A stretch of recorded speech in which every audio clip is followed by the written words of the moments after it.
361 hanggang 380. W wala. Bahagyang namula si Janice, hindi naglakas loob na harapin si John. Noon, paminsan-minsan ay medyo malapit siya kay John, ngunit wala siyang naramdamang mali tungkol dito.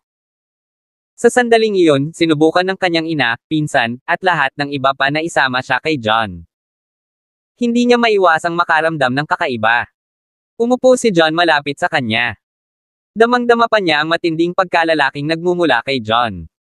Naging sanhi ito ng pabago-bagong tibok ng puso niya. John, pinag-uusapan ka lang namin, sabi ni Lian. Kahit na ang dami niyang sinabing masasamang salita tungkol kay John kanina, mukhang hindi ito naisa puso ni John. Mukhang wala siyang intensyon na ituloy ang bagay na iyon. Nagdulot ito ng higit na kalmado sa kanyang pakiramdam. At the same time, mas inaprubahan niya ang karakter ni John.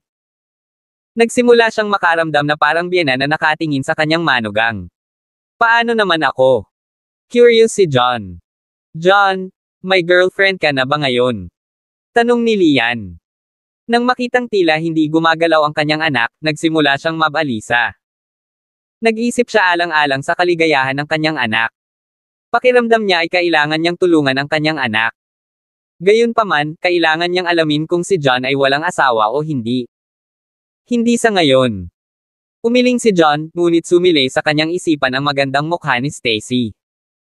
Pagkatapos ng nangyari sa sinehan, nagkaroon sila ni Stacy ng biglaang pag-unlad. Kailangan niyang pag-isipan ng maayos kung paano niya kailangang magtapat kay Stacy para makuha niya ang dalaga. Anong tingin mo kay Janice? Wala siyang boyfriend, at wala kang girlfriend. Sobrang close din yung dalawa. Dapat mayroong pundasyon para sa isang bagay na magpatuloy. Sa paningin ko, bagay kayong dalawa sa bawat isa. Bakit hindi mo subukang lumabas? Nakangiting sabi ni Lian. Iyon. Natulala si John. Hindi niya akalain na susubukan ni Lian na iset up sila ni Janice. Tuluyan na siyang nahuli. Kaya lang, meron na siyang nagustuhan. Gagawa pa lang siya ng paraan para tanggihan ito ng matinunang si Janice. Gumawa ng inisyatiba. Nay, pwede bang huwag mong pilitin ng husto ang mga bagay-bagay? Sinabi ko na sa iyo bago ito. Kaibigan ko lang si John. Wala naman akong nararamdaman para sa kanya. Hindi mo na ba kayang subukan ng husto pagdating sa ganito? Sabi ni Janice na namumula ang mukha at hindi alam ang gagawin. Sa totoo lang, naisip na rin niya ito dati. Wala pa rin siyang nobyo, kaya walang masamang subukan ang mga bagay-bagay kay John. Gayunpaman, wala silang ganoong pakiramdam sa isa't isa, kaya medyo hindi siya komportable sa ideya. Higit pa rito, nag-aalala siya na maramdaman nilang hindi sila bagay sa isa't isa pagkatapos niyang magsimulang lumabas kasama si John. Tapos, baka hindi na rin matuloy ang pagiging magkaibigan nilang dalawa. Ayaw niyang mawala ang nag-iisang matalik niyang kaibigan na isang lalaki. Makahulugang tumango si John. Ganun din ang nararamdaman niya kay Janice. Hindi niya naramdaman iyon para kay Janice. Naramdaman lang niya iyon nang dumating ito kay Stacy. Ikaw. Galit na galit si Lian sa sinabi ng kanyang anak. Gayunpaman, wala na siyang masabi pa sa harap ni John, kaya napilitan itong huminto sandali. Pagkatapos kumain ng tanghalian, naghiwa-hiwalay silang lahat. Sumakay si John sa kanyang bisikleta pauwi. Bandang alas 6 o alas 7 ng gabi, kinulit ni Lian si Janice sa bahay. Janice, sinasabi ko sa'yo. Kailangan mong isipin si John. Kailangan mong hawakan ang isang tao na kasing husay niya. Kung hindi, magsisi ka kapag kinuha siya ng ibang babae. 362. Medyo hindi masaya si Lian habang nagsasalita. Oo, tama ang nanay mo. John is quite a good man, tumango si Horace, pagsang-ayon kay John. Makapangyarihan si John, ngunit hindi siya mayabang tulad ni Theodore. Sa halip, siya ay mapagpakumbaba at magandang asal. Iyon ay isang mabuting tao na karapat-dapat sa kinabukasan ng kanyang anak na babae. Mom, Dad, pwede bang ibahin mo ang topic? Sumakit ang ulo ni Janice. Pagkabalik mula sa hotel, ang kanyang ina ay nasa kanyang mukha sa buong oras, na nagdulot sa kanya ng labis na kalungkutan. Anong klaseng ugali ito? Ayaw mo lang makinig kahit anong sabihin ko, sinusubukan mo ba akong bigin hanggang mamatay? Galit na sabi ni Lian. Whatever, mamamasyal ako sa park, hindi nakatiis si Janice sa kanyang ina sa sandaling iyon at humanap ng dahilan para lumabas para kumalma. Masyado siyang itinulak ng kanyang ina at medyo naapektuhan ang kanyang pag-iisip. Bigla niyang naramdaman na maaari niyang pakinggan ang mungkahi ng kanyang ina at subukan ang mga bagay-bagay kay John saglit. Kahit na may kulang ang kanyang puso para kay John, maaaring lumitaw talaga ito kung magde-date sila sandali. Huwag kang pumunta. Pwede mo bang sabihin sa akin kung papayag ka muna o hindi? Bumalik ka kaagad. Galit na galit si Lian. Gusto niyang pigilan ang kanyang anak, ngunit mabilis si Janice, at bumaba na. Ang brat na ito ang magiging kamatayan ko. Lalong nalungkot si Lian habang iniisip iyon. Nagmamadali siyang pumunta sa kanyang bintana, gustong tawagan ang kanyang anak na bumalik. Ang pamilya ni Janice ay nasa isang 3 palapag na gusali sa isang maliit na lugar. Hindi rin siya nagtagal bago siya bumaba. Tumayo si Lian sa tabi ng isang bintana at sisigaw na sana ang kanyang anak nang may kakaibang nangyari. Mula sa di kalayuan ay biglang huminto ang isang silver gray na MPV sa harap ni Janice. Bumukas ang pinto, at biglang lumabas ng sasakyan ang 2 matipunong lalaki na nakasuot ng itim na maskara. Nagulat si Janice. Bago pa man siya makapag-react ay hinawakan na siya ng 2 lalaki sa balikat at pilit na pinapasok sa sasakyan. Nagulat si Lian sa nakita. Nakasuot sila ng maskara, kaya hindi sila mabubuting tao. Agad niyang napagtanto na nasa panganib ang kanyang anak. Sino ka? Bakit mo sinunggaban ang anak ko? Sigaw ni Lian. Kung ang mga bintana ay walang mga rehas sa mga ito, siya ay tumalon kaagad. Hindi alam ni Lian kung napansin ba nila si Janice, pero parang wala silang pakialam. Ang kanilang mga aksyon ay hindi kapani-paniwalang mabilis habang sila ay kumari pa ng takbo palayo. Natarante si Lian, at halos himetean sa lugar. Lian, ano ba? Anong nangyari?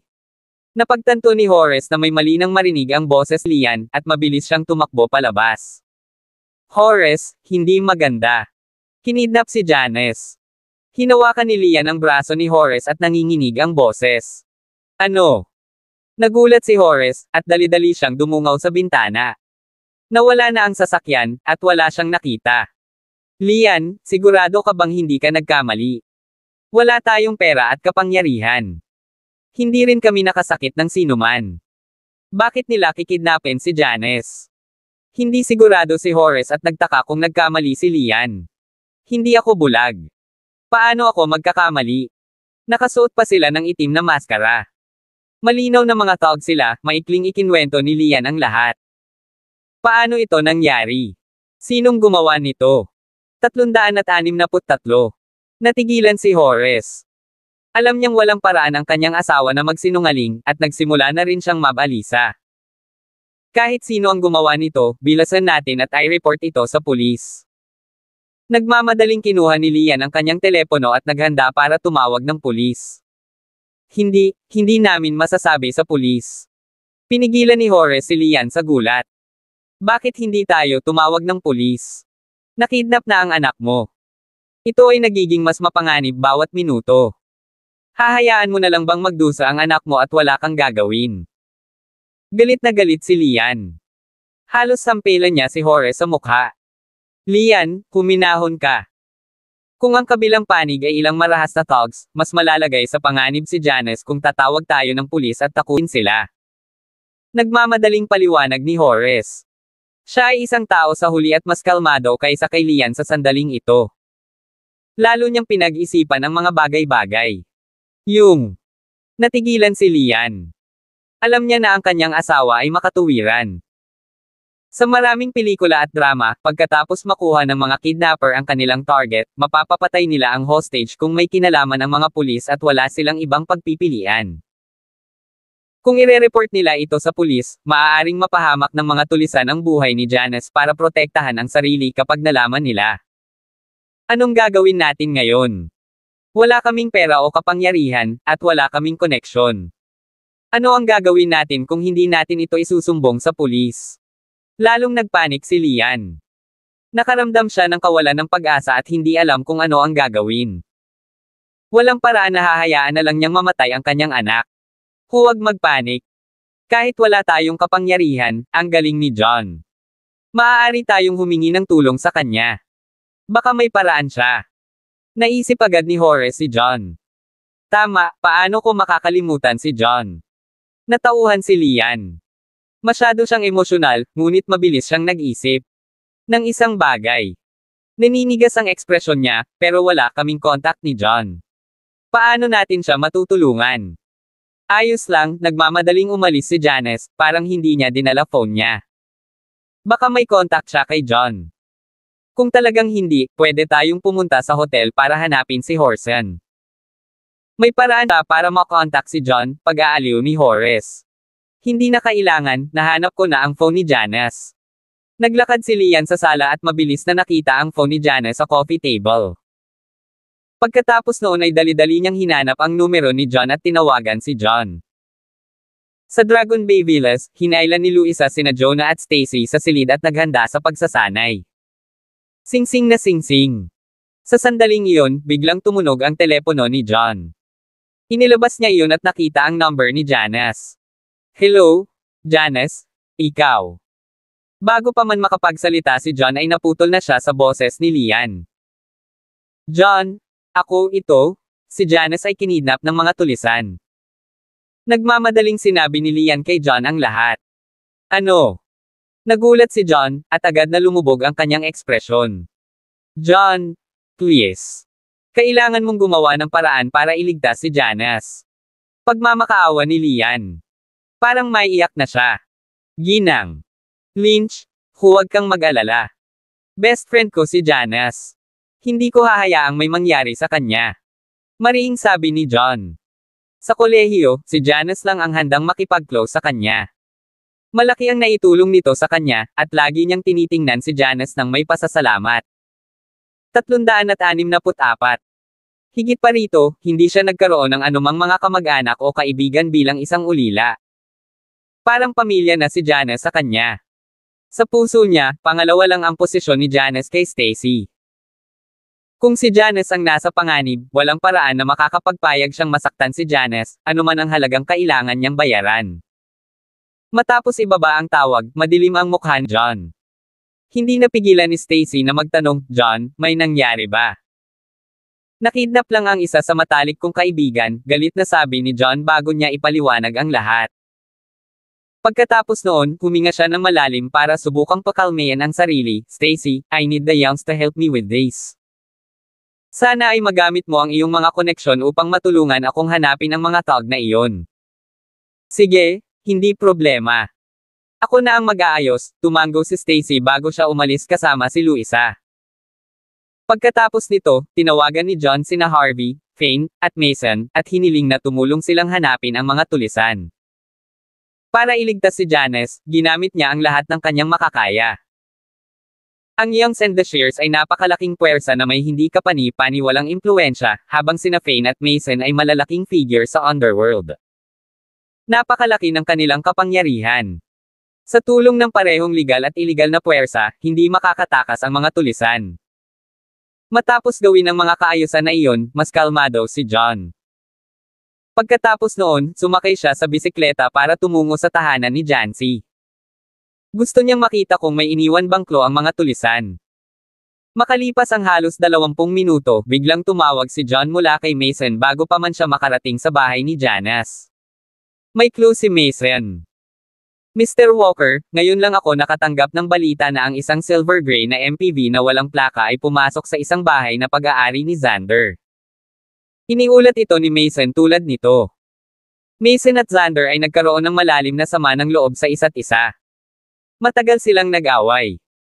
Sa huling pagkakataon, dinala ni Xander ang kanyang mga tauhan sa bar, naghahanda na patayin si Mason, ngunit kinailangan ni Xander na tumakas.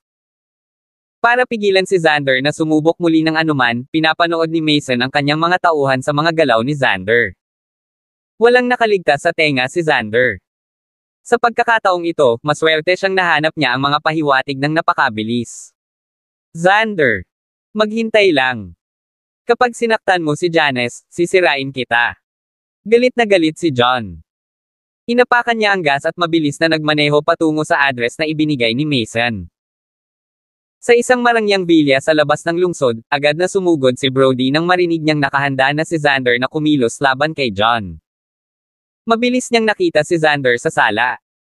Mr. Sullivan, nahuli ko na ang girlfriend ni John. Kasalukuyan siyang nasa kwarto. Kailangan nating pag-usapan kung paano natin siya gagamitin para akitin si John sa susunod. Mamamatay si John. Confident na sabi ni Xander.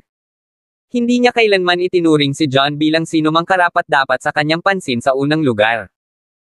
Sa pagiging hostage ni Janice, mas madali niyang mapapatay si John. Mr. Long, huwag kang magmadali. Si John ang maswerteng tao. Nakita ko ang girlfriend niya ilang araw na ang nakalipas. Napakaganda niya. Sa napakagandang babae, kailangan kong makipaglaro sa kanya ng kaunti. Kapag tapos na ako sa kanya, hindi pa huli ang lahat para gamitin siya laban kay John. Sabi ni Brody ng masama. 365. Wala akong pakialam kung gusto mong maglaro ng kaunti, ngunit mas mabuting linisin mo ang iyong sarili. Huwag mag-iwan ng anumang ebidensya. Kung maaalerto ang pulis, wala itong maidudulot na mabuti sa atin. Hindi nakakalimutang sabihin ni Xander.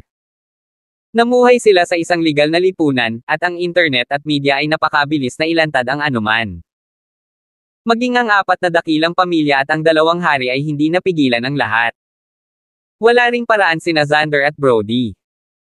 Kung si Brody ay nag-iiwan ng anumang ebidensya dahil sa kanyang pagnanasa, kung gayon ang mga resulta ay magiging mapaminsala. Huwag kang mag-alala, naisip ko na ang lahat. Walang magiging ebidensya. Hinampis ni Brody ang kanyang dibdib bilang garantiya bago niya sinabi kay Xander ang kanyang plano. Magandang ideya. Hindi na kita iistorbohin kung ganoon. Pumunta at magsaya sa iyong sarili. Natawa si Xander sabay thumbs up kay Brody bago siya tumayo para lumabas ng sala. Si John lang ang target na binabayaran ng mga Sullivan sa kanya. Para naman kay Janice, wala siyang pakialam kung paano siya gustong harapin ni Brody. Ayos lang basta hindi masira ang mga plano nila. Sa kwarto, parehong nakatali ang mga kamay ni Janice. Napayuko siya sa gilid ng kama na may maputlang mukha. Alam niya na siya ay kinidnap, at hindi ka pani-paniwalang nababalisa at natatakot. Nag-aalala siya sa naghihintay sa kanya. Sa sandaling iyon, nakarinig siya ng ilang yabag. Itinulak ni Brody ang pinto at dirdiretsong pumasok sa loob. Ikaw. Laking gulat ni Janice nang makita ang mukha ni Brody. Nakilala niya si Brody nang magkaroon ng conflict si John sa kanya sa mall. Alam niya na si Brody ang tagapagmana ng Sullivan Enterprises. Noon, nagtataka siya kung bakit may mang-kidnap sa kanya gayong walang pera ang kanyang pamilya. Sa wakas ay naintindihan na niya. Si Brody ang may pagkanan ng lahat. Malamang inagaw siya ni Brody para harapin si John. Tama, ako na. Pretty girl, I bet hindi mo naisip na magkikita ulit tayo ng ganoon kabilis. Si Brody ay may masamang ngiti habang naglalakad sa harap ni Janice. Anong sinusubukan mong gawin? Napatalon si Janice sa tono ni Brody, nakaramdam ng pagkabalisa. Lalaki at babae tayong mag-isa sa isang kwarto, at ang ganda-ganda mo. Ano sa tingin mo ang gagawin ko? Napangiti si Brody habang ang masasamang tingin ay lumipat sa buong magandang mukha at napakarilag na figure ni Janice. Baka sa mukha niya ang mata ko. How dare you? Agad na nagbago ang ekspresyon ni Janice, naiintindihan ang ibig sabihin ni Brody. Wala siyang planong puntiryahin si John bagkus ay may ginagawa pa sa kanya. Bakit hindi ako maglakas loob? Hinawakan ni Brody ang baba ni Janice at itinaas. Pagkatapos noon, parang may iniisip siya. Tumingin siya kay Janice at sinabing may kakaibang tingin, could you be a virgin? Anong kinalaman nito sa iyo? Pulang-pula ang mukha ni Janice. Tumalikod siya, lumayo sa kamay ni Brody. Gayunpaman, nakatali ang kanyang mga kamay at paa. Wala siyang magawa, kung hindi, nasample na niya si Brody. Totoo iyon. Natigilan si Brody. Ang nahihiya na kilos ni Janice ay nangangahulugan na siya ay isang birhen. Haha, John, John. Ang iyong asawa ay isang birhen, at maging ang iyong kasintahan ay ganoon din. 366. Isa kang walang kwentang basura.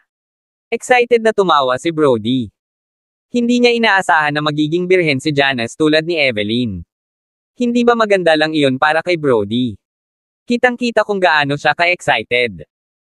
Hindi ako babae ni John, gustong sabihin ni Janice na hindi siya girlfriend ni John. Gayunpaman, mabilis niyang naalala na sinabi niyang girlfriend siya ni John nang magkita sila Brody at Evelyn sa mall. Kung itatanggi niya ito, hindi siya paniniwalaan ni Brody. Higit pa rito, ang sitwasyon ay lumala ng husto. Walang dahilan para itanggi niya ito. John, kinuha ko na ang virginity ng asawa mo, ngayon, kukunin ko na ang mga girlfriend mo. Tingnan natin kung paano mo iyan. Wala ka nang magagawa sa harap ko. Tumawa si Brody sa isang hindi kapani-paniwalang masayang paraan. Malaki ang sama ng loob niya kay John. Ilang beses niyang sinubukang guluhin si John ngunit sa bawat pagkakataon ay nahuhulog siya kay John. Kinasusuklaman niya si John sa kaibuturan, at walang ibang gusto kundi ang makitungo kay John. Sa wakas ay naroon na ang pagkakataon. Inilayo niya si Evelyn kay John noon. Kung kaya niyang ilayo si Janice, matinding sakit ang mararamdaman ni John kapag nalaman niya iyon. Kung gaano kasakit si John, mas masaya si Brody. Nagkaroon siya ng perverted sense of revenge. Ikaw, namutla si Janice habang nakagat ang kanyang mga labi. She said intensely, hayaan mo akong babalaan ka. Ito ay isang legal na lipunan. Kung ikaw, gawin mo ang kahit ano sa akin, hindi ka pababayaan ng batas.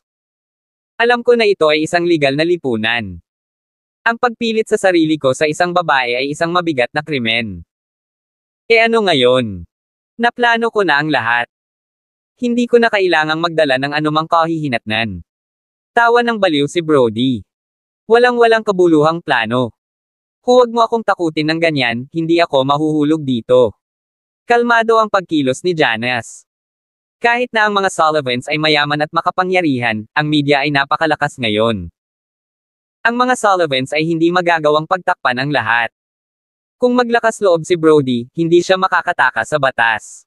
Huwag kang masyadong sigurado.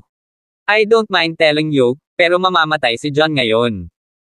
Kung ikaw ay masunurin at maglilingkod sa akin ng mabuti, maaari kong isaalang-alang ang pagligtas sa iyong buhay. Kung hindi mo naiintindihan ang sitwasyong kinalalagyan mo, ay papapunta na lang kita sa impyerno kasama si John. Malamig na ngumiti si Brody.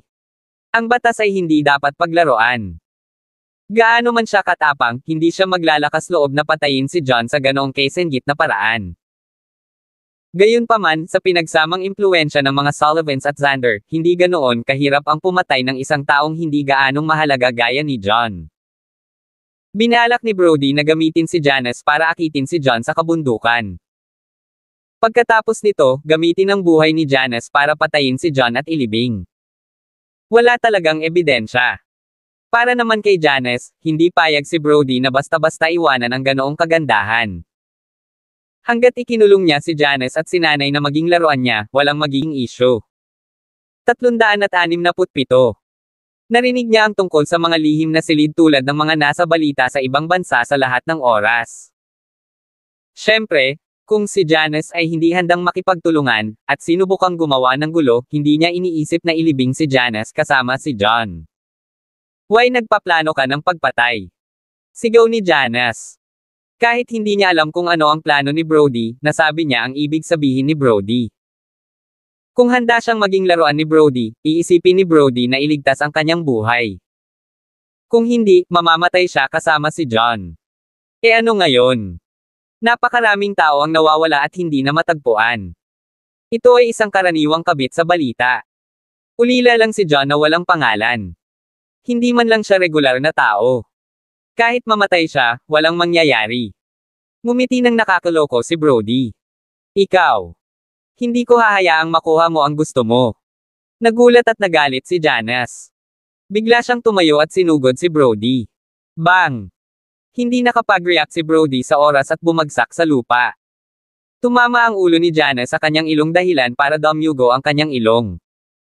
Sa pagkakataong iyon, sinubukang tumakbo ni Janice sa pintuan.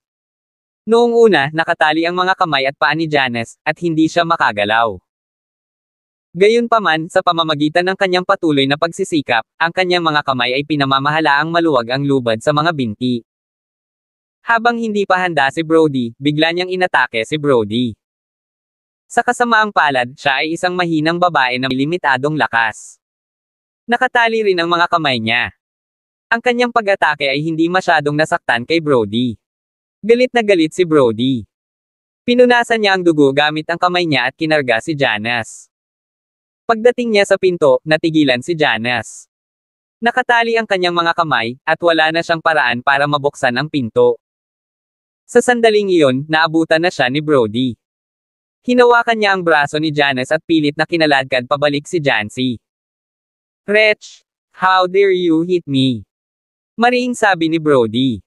Sa sobrang lakas, pinunit niya ang kalahati ng sando ni Janice. "Kasuklam-suklam. Bitawan mo ako." Galit na galit si Janice. Sinipa niya si Brody. Naghanda na si Brody pagkatapos ng nangyari kanina. Ginamit niya ang kanyang mga binti para hawakan ang mahahabang binti ni Janice. "Ipaglaban mo lahat ng gusto mo. Mahal ko ito." Napukaw ang pagiging hayop ni Brody habang pilit na tinutulak si Janice sa desk. "Tulungan mo ako. Please, let me go."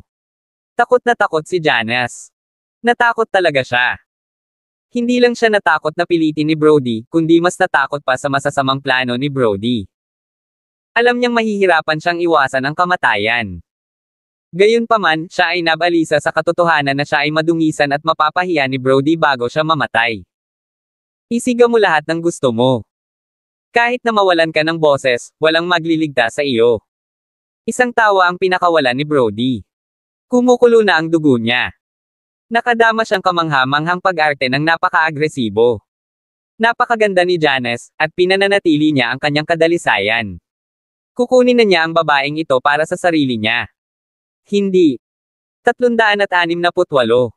"John, nasaan ka? Halika iligtas mo ako." Nawalan ng pag-asa si Janice. Namumula na ang mga mata niya, at parang iiyak na siya. Sa kawalan ng pag-asa na iyon, ang tanging naisip niya ay si John. Kahit na hindi niya naisip na si John ay isang taong makapangyarihan, si John ay napakahusay sa pakikipaglaban. Kung si John ay maaaring lumitaw, malamang na maprotektahan siya ni John sa kanyang mga kasanayan tulad ng sa mall. Hindi niya hahayaang masaktan siya. Gayunpaman, alam niya na hindi ito makatotohanan. Malamang na hindi alam ni John na siya ay kinidnap sa sandaling iyon, kaya paano niya nagawang iligtas siya. Ito ay isang pipe dream. Bigla tuloy siyang nawalan ng pag-asa. Pakiramdam niya ay nawalan siya ng pag-asa. Boom! Sa sandaling iyon, isang napakalaking boom ang narinig. Sinipa ni John ang pinto. Ano ang nangyayari? Nagulat si Brody. Lumingon siya upang tumingin at agad na nakita ang isang nakapatay na mukhang John na nakatayo sa pintuan ng Diyos ng Kamatayan. Para siyang nabalot ng yelo habang umaalingaw-ngaw ang nakamamatay na aura sa paligid. John. Nagulat si Brody. Nakaramdam siya ng takot kay John. Iyon ang unang pagkakataon na nakita niyang nakakatakot ang itsura ni John. Magwala. Sa pagtingin sa kung ano ang nangyayari sa kwarto, John nagpadala ng isang sipa kaagad. Hindi man lang nakapag-react si Brody dahil pinalipad siya ng sipa ni John. Bumagsak ang katawan niya sa pader at bumagsak siya sa lupa. Puno ng sakit ang mga buto sa kanyang katawan. Hindi niya alam kung ilang tadyang niya ang nabali. John, ikaw. Nagulat si Janice. Kinusat niya ang kanyang mga mata, hindi makapaniwala sa kanyang nakita. Hindi niya inaasahan na lilito si John kapag siya ay nasa pinakamapanganib. Nakakamangha. Sa wakas ay nag-react si Janice. Madamdaming lumundag siya sa mga bisig ni John. Nagsimula siyang umiyak sa tuwa. Janice, okay ka lang? Nag-aalalang tanong ni John. Napatingin siya kay Janice. Nakita niya iyon, kahit na masama ang suot ni Janice, wala namang ibang palatandaan. Sa wakas ay nakahinga siya ng maluwag. Ayos lang ako. John, salamat. Umiling si Janice. Napatingin siya sa gwapong mukha ni John, at nagsimulang tumibok ng malakas ang puso niya. Naramdaman niya ang isang bagay na hindi niya kailanman naramdaman sa kanyang puso. Pagkatapos noon ay hindi na niya napigilan ang sarili na tumayo sa kanyang mga daliri at halikan si John. Janice, ikaw. Natigilan si John habang hinahawakan ang kanyang mukha, hindi alam kung paano magre-react. Bahagyang namula ang mukha ni Janice. Tumingin siya sa ibaba, ayaw niyang salubungin ang tingin ni John. Bago ito, palagi niyang tinatrato si John bilang kanyang matalik na kaibigan, at hindi niya naisip na ganoon si John. Gayunpaman, sa sandaling iyon, biglang namulaklak ang kanyang puso. Ang mga babae ay palaging mahilig sa fairy tale. Ang bawat babae ay may pangarap na mailigtas ng isang knight in shining armor. Walang exception si Janice. Kanina, noong wala na siyang pag-asa, nagpakita si John at iniligtas siya. Para bang siya ang kanyang nakatadhanang prinsipe. Pinatibay siya nito ng husto sa puso niya. From that moment onwards, she realized na may gusto pala siya kay John. 369. Hindi yun masyadong inisip ni John. Pakiramdam niya ay nag-react lang si Janice sa labas ng kanyang kontrol pagkatapos ng sobrang takot. Wala itong ibig sabihin. Sa gilid, nakayanan ni Brody ang sakit sa dibdib at gumapang paakyat sa lupa. Kahit na hindi niya alam kung paano nahanap ni John ang lugar na ito, may alam siyang lubos. Walang paraan na madali siyang pakawalan ni John. Habang si John ay nakatutok kay Janice, palihim itong lumipat sa pinto. Pagkatapos noon ay tumalikod na siya at patakbong tumakbo. Sinusubukang tumakbo. Hindi yun madali. Malamig na sanggal ni John. Isinuot niya kay Janice ang jacket niya bago niya binuhat si Janice at mabilis na hinabol si Brody. Mr. Long, iligtas mo ako. Si Brody ay biglang tumakbo habang siya ay sumisigaw ng malakas. Bang! Si John ay hindi kapani-pani walang mabilis, at nahuli siya sa isang iglap. Sinipa niya si Brody sa likod, at si Brody ay bumagsak sa lupa una. Gamulong si Brody sa lupa at sinubukang gumapang pataas. Gayunpaman, marahas na tinapakan ni John ang kanyang likod, hindi siya pinayagang makagalaw. Medyo madaming guards doon. Kanina pa pinaalis ni John ang mga kampo ni Xander nang papasok ito para iligtas si Janice. Naalerto si Xander, at nagmadali siyang pumunta kasama ang kanyang mga tauhan. Pareho silang nagkita sa espasyo sa bakuran. Sila ay nasa magkasalungat na dulo. Brat, ikaw pala. Kamusta ka dito? Paano mo nahanap ang lugar na ito? Laking gulat ni Xander nang makita si John. Hindi niya akalain na natagpuan na sila ni John. Inagaw lang niya si Janice hindi pa nga nagtagal, at wala na silang panahon para isagawa ang mga plano nila. Ito ay masyadong mabilis.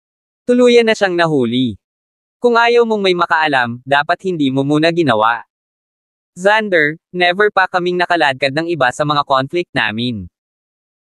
Pareho kayong nagtulungan ni Brody at nang ahas na agawin ang aking mabuting kaibigan. Wala kang anumang karangalan. Pareho kayong naghahanap ng kamatayan. Galit na galit si John. Lumabas mula sa kanyang katawan ang hangarin ng pagpatay. Bago iyon, akala niya ay kinaiinisan siya ni Xander dahil sa nangyari sa bar, at hinanap niya si Janice dahil doon. Gayunpaman, pagkatapos makita si Brody, mabilis niyang napagtanto na si Brody ang tunay na utak. Sila ay ganap na tumawid sa linya. Si John ay isang ulila na walang pamilya o kaibigan. Nakita niya si Janice bilang pamilya. Nagtulungan sina Brody at Xander para saktan si Janice. Ito ay sapat na upang lubusan siyang magalit. John, mag-iingat ka. May balak silang dalawa na saktan ka. We should live while we can, napaisip si Janice sa mga plano ni Brody kanina at namutla. Nagmamadaling bumulong kay John. Alam niyang napakahusay ni John. Bago sila makapag-react, magkakaroon ng pagkakataon si John na makatakas kasama niya. Kung hindi, kung maghintay sila hanggang sa magkaroon ng sapat na numero ang mga kalaban, mahihirapan si John na tumakas kasama siya. Janice, huwag kang mag-alala. Wala akong masyadong iniisip na basurang tulad nila. Nang-ahas silang saktan ka sa pagkakataong ito. Kailangan kong humingi ng hustisya para sa iyo. Napakatigas ng boses ni John. Pero, nag-aalangan pa si Janice. Nag-aalala siya na hindi ito kakayanin ni John ang mag-isa. Diyan sa hindi pero. Huwag kang mag-alala, hanggat nandito ako, magiging maayos ang lahat. Tinapik ni John ang malamig na kamay ni Janice, na nagpapakalma sa kanya. 370. Oo, may tiwala ako sa iyo. Naramdaman ang init sa kamay ni John, napangiti si Janice. Isang pakiramdam ng seguridad ang lumitaw sa kanyang puso. Brat, nabusog ka na ba? Bibigyan kita ng isang pagkakataon. Bitawan mo na si Mr. Sullivan. Kung hindi, huwag mo akong sisihin sa pagiging impolite. Napangisi si Xander. Kaway ng kamay ay agad na pinalibutan ng mga compound sina John at Janice. Kahit na hindi niya alam kung paano natagpuan ni John ang kanyang lugar, ang katotohanan na si John na nag-iisang pumasok sa kanyang lungga ay pagpapakamatay. Kaya lang, nasa kamay ni John si Brody. Natatakot siyang gumawa ng anumang walang ingat na paggalaw sa sandaling ito. Kung pinakawalan ko siya dahil lang sa hiniling mo sa akin, hindi ba nakakahiya? Ngumiti si John. Bumaba ang ekspresyon ni Xander, ano ang gusto mo, kung gayon? Sinabi ko na kanina. Since the two of you tried to harm Janice, I'll make you pay a heavy price for that. Sisiguraduhin kong gagawin ko ang sasabihin ko. Ang matalim na tingin ni John ay tumingin kay Brody sa ilalim niya, at malamig niyang sinabi, Brody, magsimula tayo sa iyo. Nang maramdaman ang nakamamatay na tingin mula kay John, kinilig si Brody. Kahit ang boses niya ay nanginginig, ano ang sinusubukan mong gawin? Binalaan na kita na huwag mo akong guluhin. Patuloy kang nagdudulot ng gulo sa akin, at nalampasan mo ang linya sa pagkakataong ito. Payag si Evelyn na makasama ka. Ito ay kanyang pinili. Wala akong masasabi tungkol sa pagkuha mo sa kanya. Gayunpaman, hindi mo dapat itinoon ang iyong paningin kay Janice. Lumagpas na iyon sa mga mata ko. Dahil gusto mong mamatay, pagbibigyan kita. Hindi ka pani-paniwalang malamig ang mukha ni John. Lalo siyang nagalit habang nagsasalita. Pagkatapos nun, tinaktak niya mismo sa kneecaps ni Brody. Lagi siyang maawain. Para sa kapakanan ng lolo ni Evelyn, paulit-ulit niyang binitawan sina Brody at Evelyn. Sa pagkakataong ito, tumawid si Brody sa linya. Hindi na siya maawa. Tumapak siya ng totoong lakas at tuluyang nabasag ang mga tuhod ni Brody. Sa totoong lakas, malamang nalumpo na ang mga binti ni Brody. Nang marinig ang tunog ng pagkabasag ng buto, napasigaw si Brody bago siya halos mawalan ng malay. Nabali ang isang paa ni Faye noon, ngunit ang sakit sa pagkakataong ito ay 10 beses na mas malala. Malinaw pa nga niyang nararamdaman na nabasag ang lahat ng buto niya sa paligid ng kanyang tuhod. Napakahirap makabawi. John. Maghintay lang.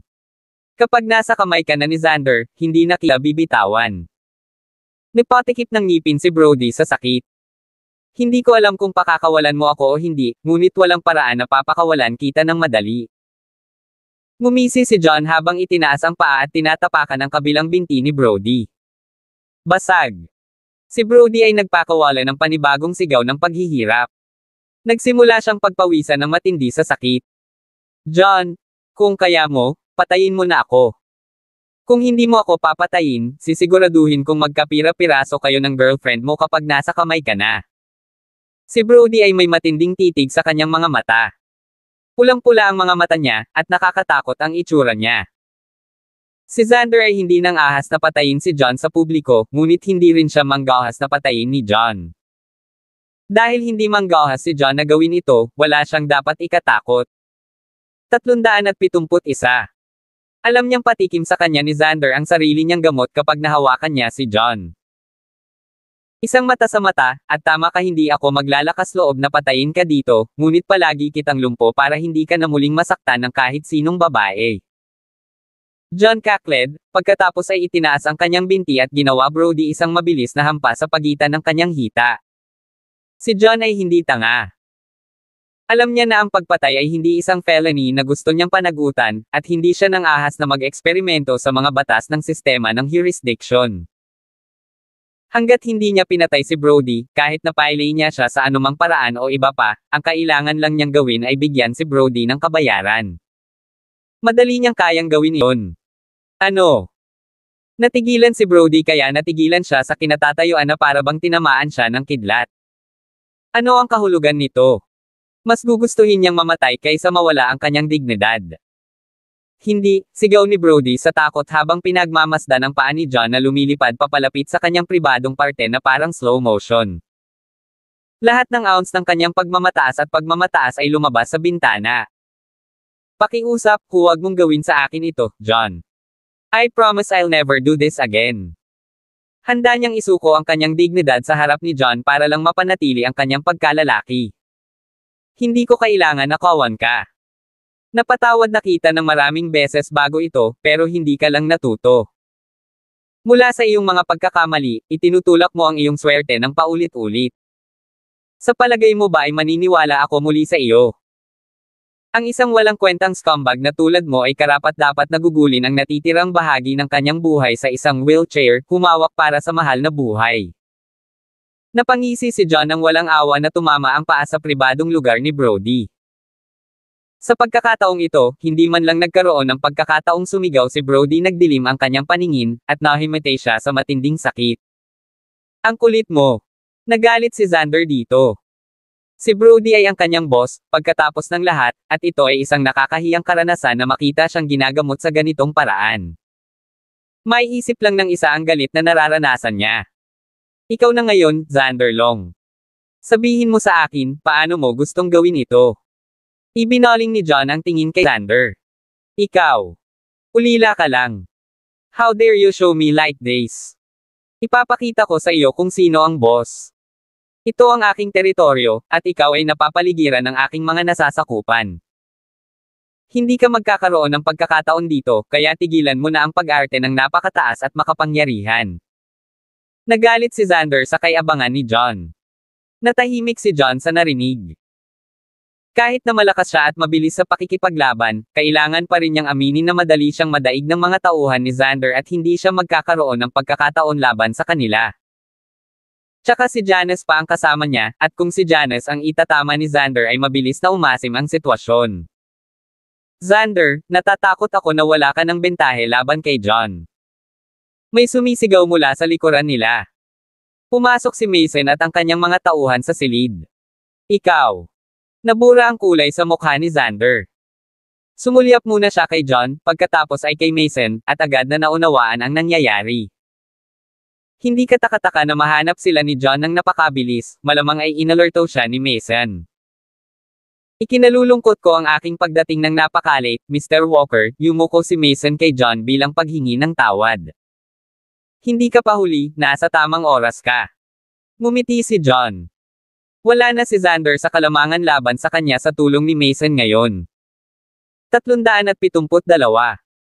Ngayon, sa tulong ni Mason, hindi siya matatakot na malagay sa panganib si Janice kung sila ni Xander ang maglalaban. Hindi ako makapaniwala kung gaano kayabang, Xander Long, na maglakas loob na makipaglaban sa makapangyarihang John Walker. Well, I guess ngayon ang araw.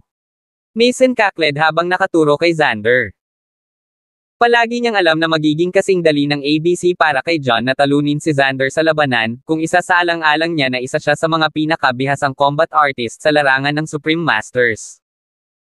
Gayunpaman, hindi niya akalain na magiging tanga si Xander para maglakas loob na makipaglaban kay John.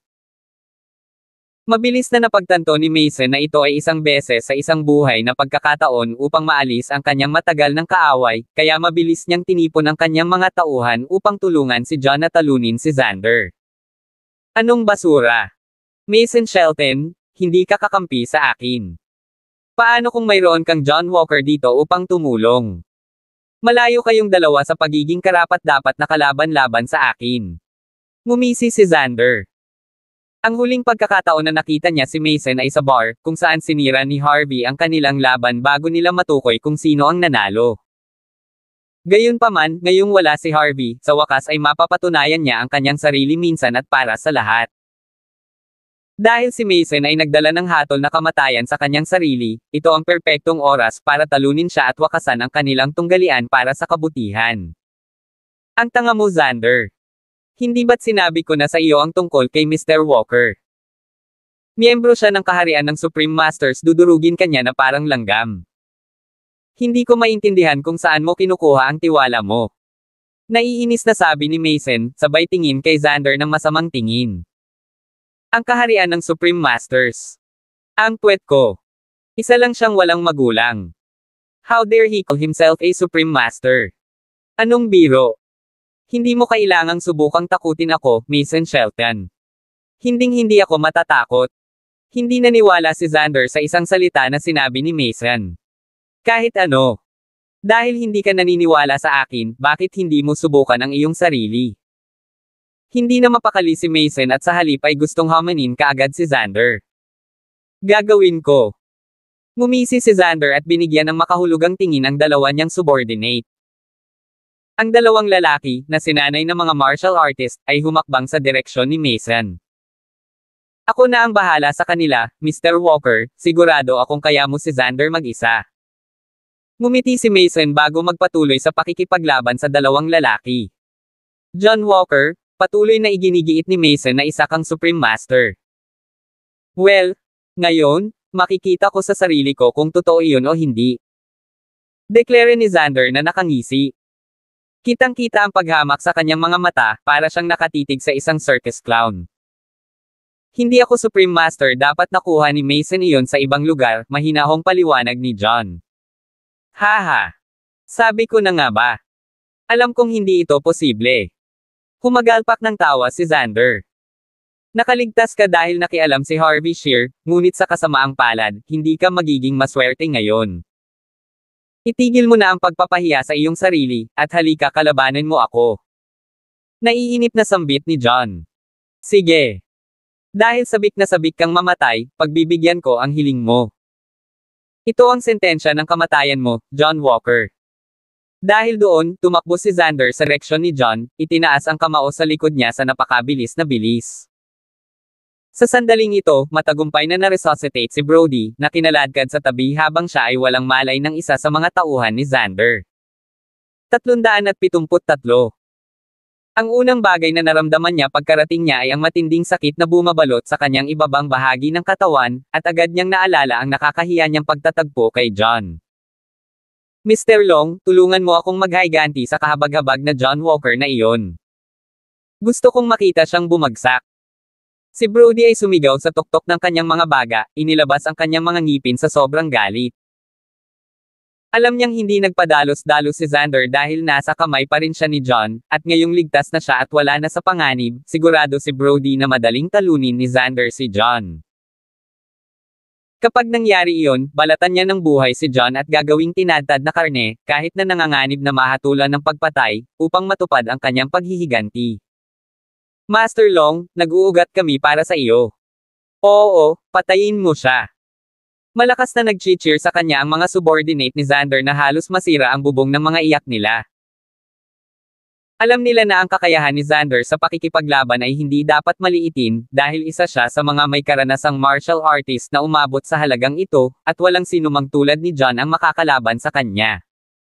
Masasabi ko rin para sa iyo. Ngumisi si John at ibinalik ang mga kamao sa pag-aabang na sasalubungin ang atake ni Xander. Aba, hindi ka naman totoong martial artist. Anong joker? Napahagalpak ng tawa si Xander nang sumilay ang kislap ng mali siya sa kanyang mga mata.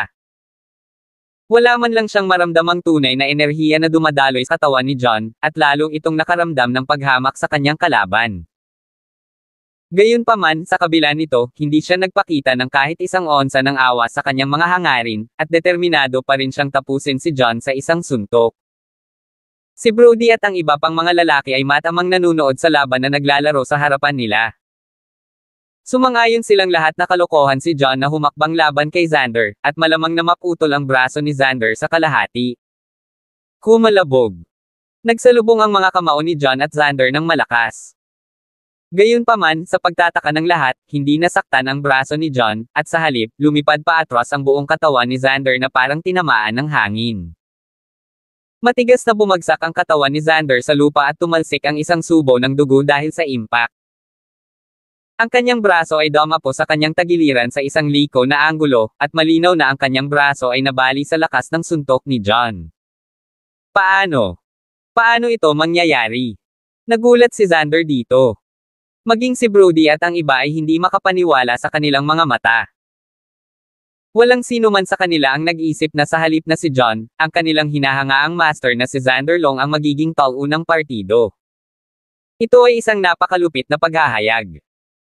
Kung hindi nila nasaksihan iyon para sa kanilang sarili, malamang na hindi sila maniniwala na maaaring mangyari ito. Paano ito, hindi nakaimik si Xander? Nang makilala niya si John sa pakikipaglaban, wala siyang maramdaman kahit isang onsa ng totoong enerhiya mula kay John. Ibig sabihin ay hindi tamang martial artist si John, ngunit ang lakas ni John ay higit pa sa kanya, hanggang sa nabali niya ang kanyang braso gamit ang isa lang. Suntok. Ito ay hindi ka panipaniwala. You dumbass, did I tried to warn you na huwag mong gawin iyon. Sinabi ko sa iyo na si Mr. Walker ay isang Supreme Master at maaari kang durugin na parang langgam, ngunit ikaw ay mayabang at hindi naniwala sa akin. Well, naniniwala ka na ba sa akin ngayon? Natawa si Mason nang makita niya ito, ngunit hindi siya nagpatinag o natigilan man lang sa kanyang mga hakbang. Sa halip, ipinagpatuloy niya ang pakikipaglaban sa dalawang lalaki na parabang namamasyal siya sa parke. 374. Ang dalawang lalaking ito ay hindi pa natatapos sa kanilang buong pagsasanay sa martial arts, at sa makatuwid ay hindi talaga katugma kay Mason. Hindi lang iyon, pero ngayong nasaksihan na nila si Xander na napakadaling natalo ni John, lalo silang nawala ng malay. Nang mapansin ito, mabilis na pinatindi ni Mason ang kanyang mga taktika at sinilip sila habang sila ay bahagyang nag-ambala. Sa kaguluhan, sinuntok ang isa habang nag-backflip at sabay sipa sa isa. Ang dalawang martial artist ay bumagsak sa lupa sa pagkatalo. Totoo ba yan? Isa ba siya sa mga Supreme Masters? Nakanganga si Xander. Bago ito, nagdududa siya sa mga sinasabi ni Mason dahil itinuring niyang napakabata pa ni John para maging miyembro ng kaharian ng Supreme Masters, ngunit ngayon, hindi niya maisip kung totoo ito. Ang katotohanang madali siyang natalo ni John, isang karanasan at bihasang martial artist, ay patunay na ang pagsasanay ni John ay higit na nalampasan ang kanyang pagsasanay.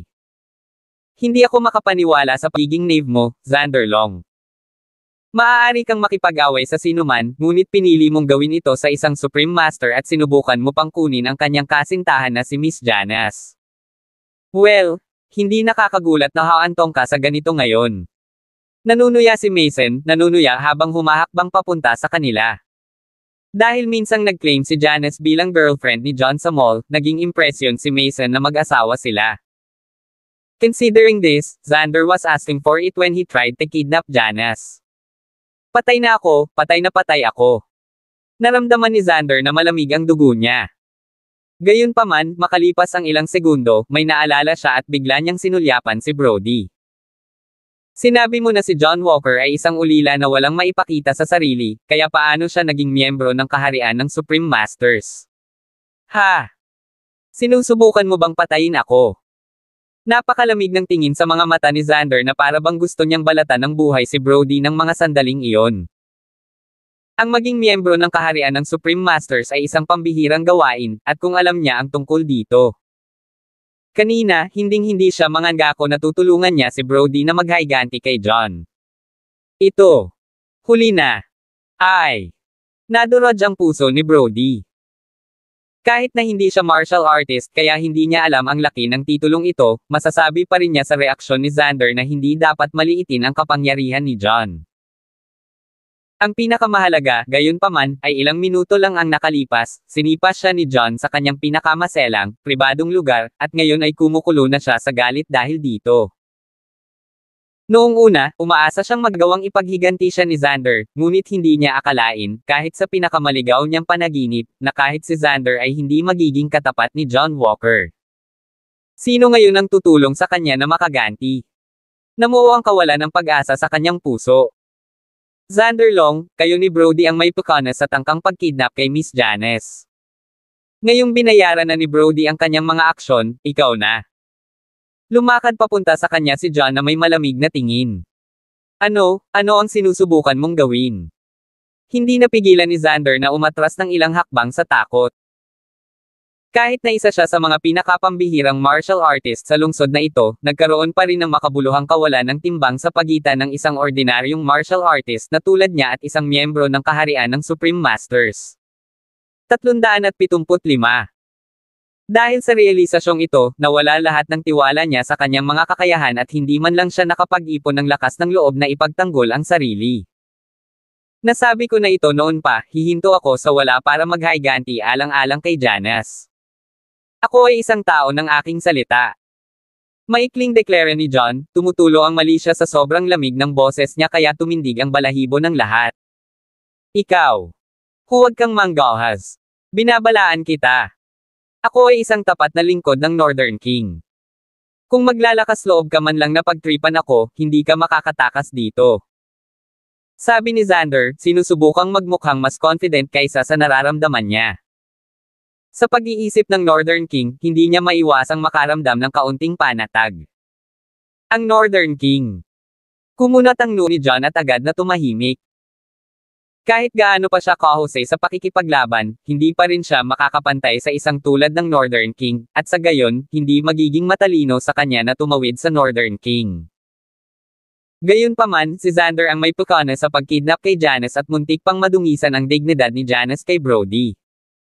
Sa pagkakaalam nito, paano niya nagawang pakawalan si Xander ng ganoon kadali? Baka sa mukha ni Xander ang tuwa nang makita niyang nag-aalangan si John at alam niyang nagdududa siya. Si John, ang isang matalinong tao ay nagpapasakop sa mga pangyayari na hindi niya kontrolado. Kahit na miyembro ka ng kaharian ng Supreme Masters, hindi mo pa rin dapat subukang hamanin ang Northern King. Bibigyan kita ng huling pagkakataon. Kung aalis ka ngayon, magpapanggap ako na parang walang nangyari, at kahit na mag-cross muli ang landas natin sa hinaharap, pareho nating kakalimutan ang lahat ng nangyari ngayon. Siya ipinahayag, perking up. Nalaman niya kay Brody na ulila lang si John, at kahit gaano pa siya kahusay, hindi pa rin siya makakalaban sa Northern King, na maraming miyembro ng kaharian ng Supreme Master sa ilalim ng kanyang pakpak. Magiging tulala si John para mapunta sa masamang panig ng Northern King. Alam ni Xander na si John ay isang matalinong tao at hindi niya isasapanganib ang mga pagsubok na ito. Paano kung siya ang Northern King? Nandito lang ako para maghayganti, hindi para gawin siyang kaaway ko, at kung gusto niya itong personal na gawin, maging bisita ka.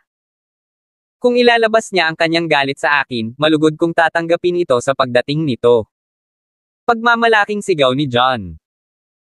Maayos na ang pakikitungo niya sa 2 sa 4 na pangunahing pamilya, ang mga kabataan at ang mga shares, kahit na hindi niya kayang harapin ang Northern King ng mag-isa, hindi siya mag-iisa kahit na tumawid siya sa Northern.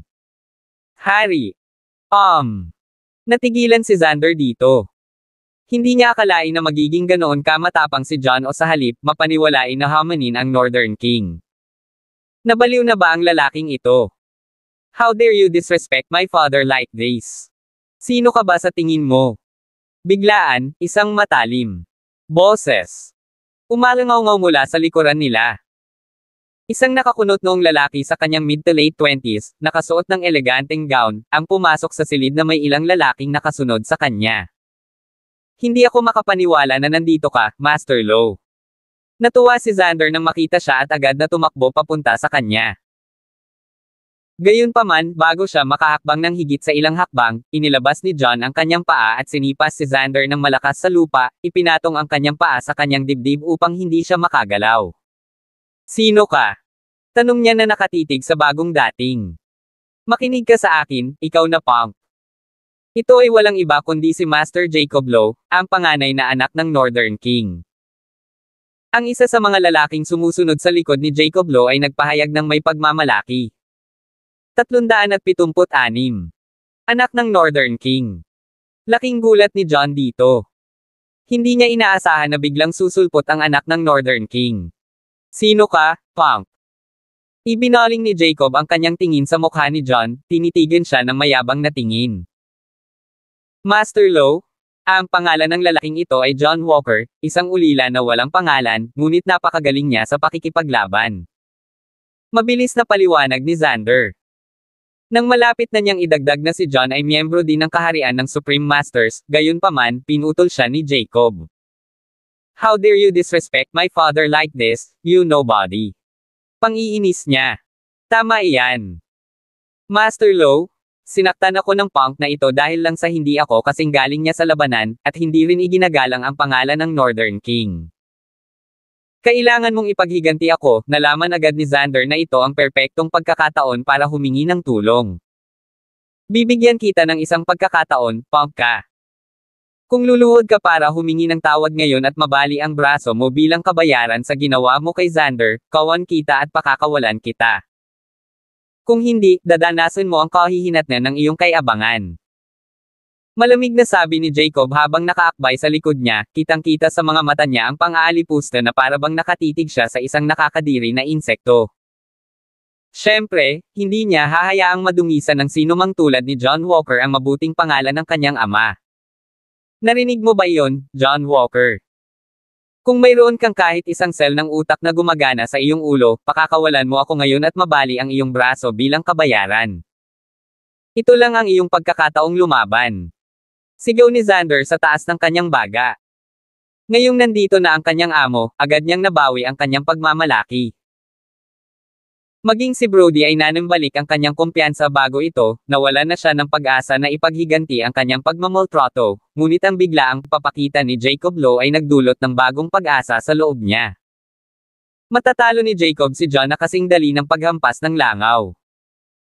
Ang mabuti pa, umaasa siyang mapatay ni Jacob si John sa oras na iyon para hindi na sila mag-alala tungkol sa isang bagay sa hinaharap. Master Lowe, tama ba? Ang paghihiganti na ito ay ganap sa pagitan namin ni Xander Long, at sa gayon ay walang kinalaman sa Northern King. Hindi ko sinasadyang madungisan ang pangalan ng Northern King at gawin siyang kaaway ko. Taos puso akong umaasa na magagawa mong layuan ito, seryosong sagot ni John. Medyo hindi siya mapalagay sa agresibong ugali ni Jacob, ngunit higit sa lahat, ayaw niyang tumawid sa isang taong kasing kapangyarihan ng Northern King. Hindi lang iyon, ramdam niya ang kalmado ng enerhiya ni Jacob sa pagitan ng kanyang mga paghinga, na nangangahulugan na si Jacob ay isang taong kapantay niya, kung hindi man mas malakas. Bukod dito, lahat ng lalaking nakatayo sa likod ni Jacob ay mukhang malisyoso at malamang na mahusay sa pakikipaglaban, samantalang si Mason lamang ang nasa kanyang panig na maaaring mapatunayang kapakipakinabang sa labanan. Sa makatuwid, hindi isang katalinuhan na pukawin si Jacob. Sinusubukan mo bang sabihin sa akin kung ano ang gagawin? Sino ka sa tingin mo, punk? Isa ka lang parentless nobody, so how dare you tell me what to do? Malamig na tanong ni Jacob. Tama ni Master Lowe. How dare you to speak to him that way, you nobody? Sabay na tumikim sina Xander at Brody. Alam na alam ni Xander ang lawak ng kakayahan ni Jacob at ng kanyang mga tauhan, at malinaw na si John lang ang hindi magkakaroon ng pagkakataon laban sa kanila, lalo na't napakaraming tao sa kanyang tabi upang hilahin siya pababa. 377. Si John ay hindi katugma sa maalamat na si Jacob Lowe, madali itong talunin si John gaya ng pumatay ng langgam. Ikaw, isang madilim na ekspresyon ang bumalatay sa mukha ni John habang nagbubuga ng galit. How dare you say that about Mr. Walker? Napakayabang mo, Jacob Lowe, kaya mas mabuting manahimik ka na lang. May nagpahayag, kakling. Si Fane Poole, ang anak ng Southern King, ay pumasok sa silid kasama ang kanyang mga tropa. How dare you show your face here, Fane Poole? Baka sa mukha ni Jacob ang gulat ng mapagtanto niya kung sino iyon. Ito ang tagwa ni Xander Long, ang sikat na winged tiger, at teknikal na bahagi ng paghahari ng Northern King. Nagulat si Jacob nang makita niya rito si Fane, ang anak ng Southern King. Masyadong huli na ba akong dumating, Mr. Walker? Hindi man lang pinansin ni Fane si Jacob at sa halip ay binati si John habang humahakbang ito sa tabi nito. Hindi ka tama sa oras, nakangiting sabi ni John. Hindi ko alam na subordinate mo pala ang lalaking ito, Fane. Well, hindi katakatakang napakayabang niya. Biglang natauhan si Jacob habang sumulyap muna kay John at saka kay Fane. Yung subordinate ko. Hindi. Nagkakamali ka, Jacob. Hindi ko siya subordinate, kung ano man, kasing kapangyarihan ko siya. Mahinahong sagot ni Fane. Ano? Siya ay kasing kapangyarihan mo. Gulat na gulat ang lahat sa narinig, lalo na sina Xander at Brody. Alam nilang dalawa ang background ni John o sa halip, ang kakulangan niya rito at ito ang dahilan kung bakit sila naglakas loob na kunin siya noong una. Gayunpaman, ang deklarasyon ni Fane na si John ay kasing lakas niya ay tila yumanig sa kanilang buong mundo.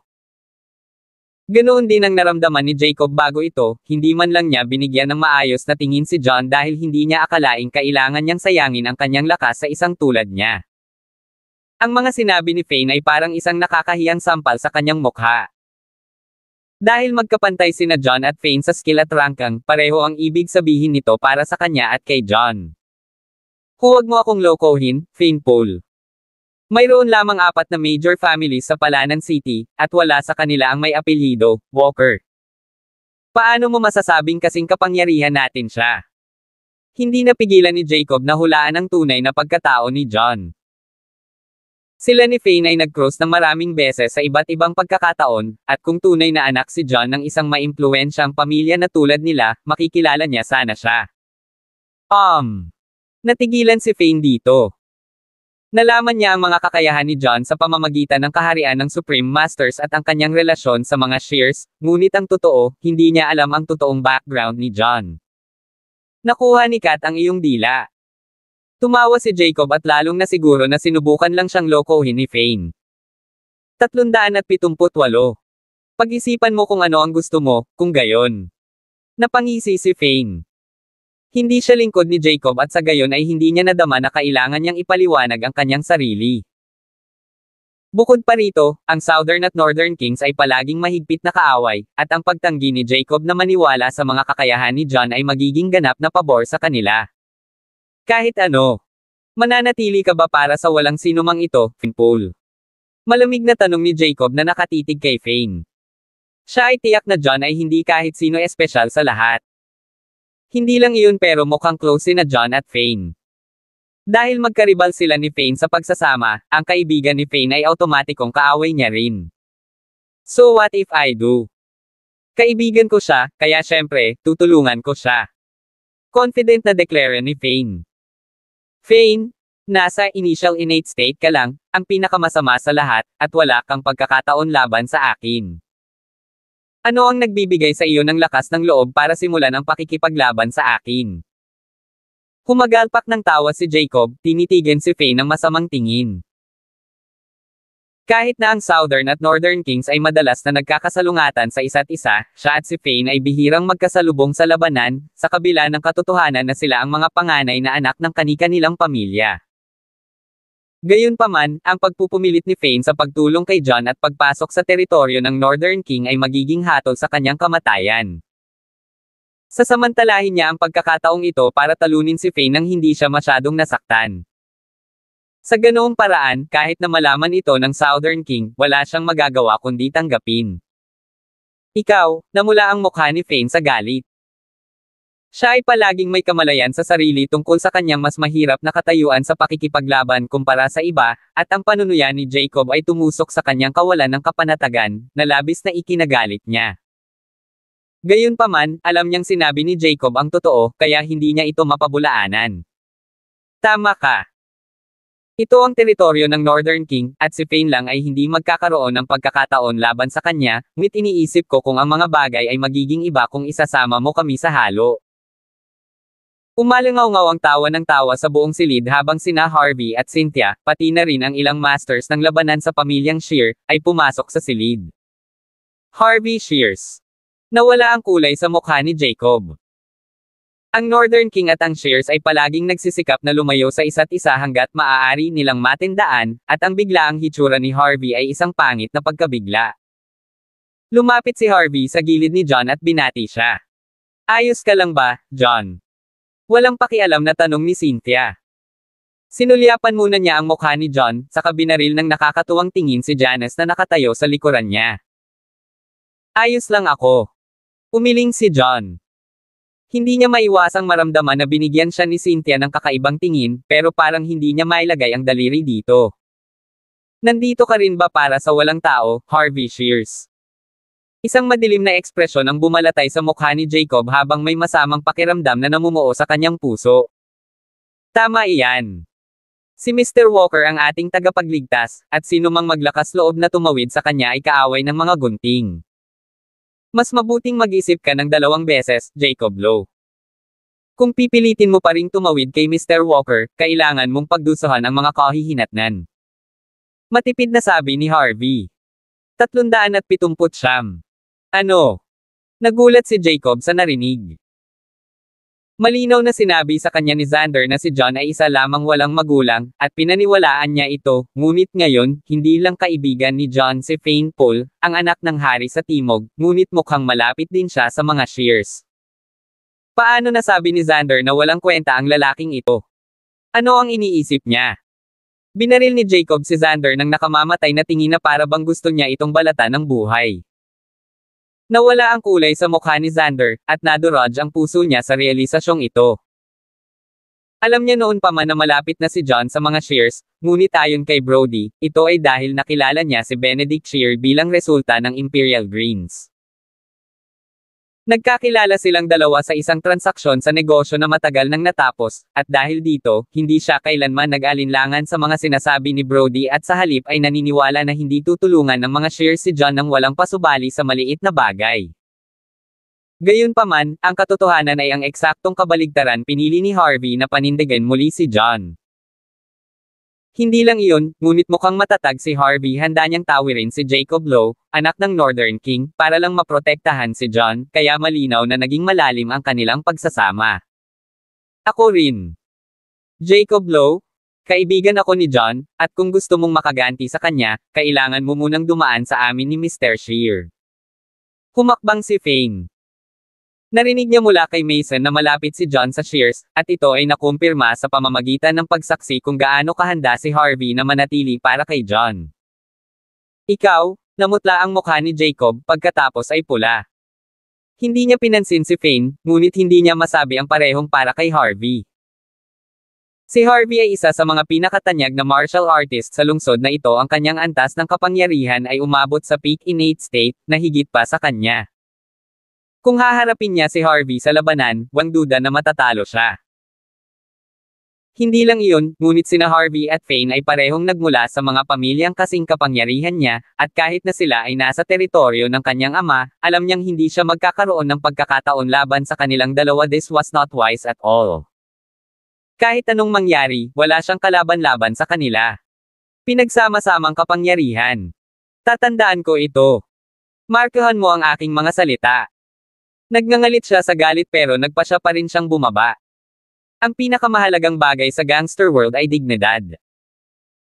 Ang aminin ng pagkatalo at pagsuko sa kanyang teritoryo ay walang alinlangan na kahihiyan, at alam niya na siya ay magiging isang katatawanan kung ito ay makakalabas, ngunit ito ay mas mahusay kaysa sa matalo kina Harvey at Fane sa labanan. Ano pa ba ang dapat niyang gawin? Niloloko ba ako ng mata ko? Hindi ako makapaniwala. Sina Fane Poole at Harvey Shear, sa iisang bubong. Ang sarap. Umalangaw-ngaw sa buong silid ang mapang-uyam na tawa. Isang matangkad, gwapong lalaki na nasa late 20s, nakadamit ng marangyang damit, ang pumasok sa silid kasama ang kanyang mga subordinate na nakasunod sa likuran. Oh, ikaw pala, Anson. Agad naman siyang nakilala ni Harvey at Fane. Ito ay walang iba kundi si Anson Collins, ang anak ng isa pa sa 4 major families, ang Collins. Napakagandang sorpresa, Mr. Collins. Lumiwanag sa tuwa ang mukha ni Jacob habang papalapit sa kanya. Ano ang nangyayari dito, Mr. Lowe? Tanong ni Anson, binaril sina Harvey at Fane ng nagdududang tingin. Inimbitahan siya ni Jacob sa hideout ni Xander para sa isang business meeting, pero hindi niya akalain na makikita rin dito sina Harvey at Fane. 380. Hindi lang iyon, ngunit hindi niya maiwasang mapansin kung gaano tensyonado ang buong kapaligiran, na para bang magkakaroon ng away. Medyo naguguluhan siya sa nangyari. Well, mabilis na binanggit ni Jacob sa kanya ang mga pangyayaring nangyari. Nagulat si Anson nang malaman ang lahat ng ito. Agad siyang napatingin sa direksyon ni Jon at nagtanong, Mr. Lowe, sino itong John Walker na sinasabi mo? Paano niya nagawang maging kaibigan sina Harvey Shear at Fane Poole? Napakagandang gawa. Hindi rin ako sigurado, pero balita ko ulila na siya, sagot ni Jacob. Isang ulila. Natigilan si Anson dito. Gayunpaman, ang pagkaalam na si Jon ay nagmula sa wala at hindi anak ng isang makapangyarihang pamilya ay nagpabago sa kanyang isip tungkol sa lalaki. Hindi niya maiwasang hindi magalit kay Jon dahil dito. Sinusubukan ako ni na Mr. Collins, Harvey, at Fane na ay bully ako. You have to help me. Mabilis na dagdag ni Jacob. Huwag kang mag-alala, Mr. Lowe. Magkaibigan tayo, at hindi kita iiwan dito para sa kamatayan, mabait na sabi ni Anson pero hindi pumayag na tulungan siya. Sinusubukan mo bang tumawid sa Shears, Mr. Collins? Sabi ni Harvey, nakangising sabi.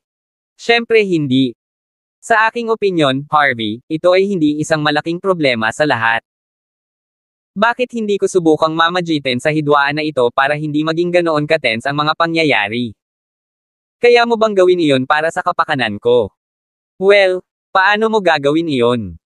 Tanong ni Harvey, nagsimulang magpahinga. Ngayong sumali si Anson, sa wakas ay may pantay na kapangyarihan ang magkabilang panig. Magiging mahusay kung matagumpay nilang mapagan ang labanan, ngunit kahit na magkaroon ng away, walang sino man ang magiging dehado. Bakit hindi mo kunin si John Walker na palayain si Xander, at bilang kapalit, hindi siya papanagutin ni Mr. Lowe sa mga pinsala ni Xander? Sa ganoong paraan, ang magkabilang panig ay makikinabang sa isang handog para sa kapayapaan.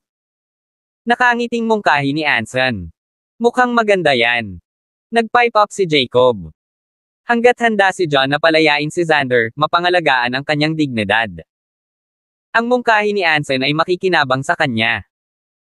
Kahit ilang minuto lang ang nakalipas ay hiniling niya na lumuhad si John para humingi ng awa at mabali ang kanyang braso bilang kabayaran, handa siyang pabayaan iyon bilang pabor sa isang handog para sa kapayapaan. Sa parehong Harvey at Fane sa panig ni John, ito ay isang walang katuturang kahilingan. Ano sa tingin mo, Harvey? Nilinggan ni Anson si Harvey. Ang apat na pangunahing pamilya ay mas maimpluwensyang kaysa sa Timog at Hilagang Hari, kaya naman tinanong ni Anson ang opinyon ni Harvey, sa pag-aakalang siya ang may pukones sa likod ng lahat ng ito. Hanggat nakipagkompromiso si Harvey, sigurado siyang papayag din sina Fane at John. Parehong lumingon sina Harvey at Fane para tumitig kay John. Nang makita niya ang kanilang mga reaksyon, bumakas ang init sa mukha ni Anson dahil sa kahihiyan. Pumasok siya sa pag-aakalang si Harvey ang amo, pero ang ulila pala ang tumatawag. Ito ang ikinagulat niya. Hindi. Sina Xander at Brody ay parehong sangkot sa pagkidnap sa aking kaibigan, at hindi ko sila mapapatawad para dito. Hindi ko siya papakawala ng ganoon kadali. Napailing si John sa determinasyon. Sinusubukan mo bang ipahiya ako? Nawala ang kulay sa mukha ni Anson. Walang kinalaman ito sa iyo. Ito ay isang tanong ng mga prinsipyo. Mahinahong sabi ni John. Well said, Pump. Hindi pa ako nakatagpo ng sino man na naglalakas loob na akitin ako ng ganito, tiyak na ikaw ang una.